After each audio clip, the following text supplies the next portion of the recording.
అందులో దుర్వాసో మహర్షికి ఎలా కనపడ్డాయో తెలుసా అండి అమ్మవారి యొక్క నామాలు? లలితా పాతు శిరోమే. లలిత అని మీరు అనగానే తలకాయ రక్షింపబడుతుంది. ప్రమాదం ఏదన్నా ముంచుకొచ్చేస్తుంటే తలకాయకి లలిత అంటే తలకాయ రక్షింపబడుతుంది.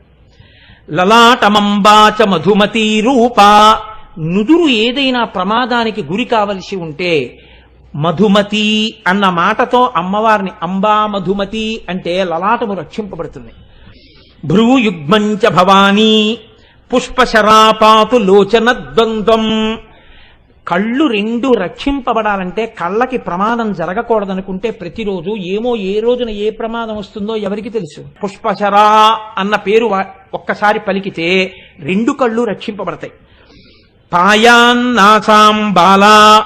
ముక్కు రక్షింపబడుతుంది బాలా అన్న మాట అంటే. శుభగా దంతాశ్చ. శుభ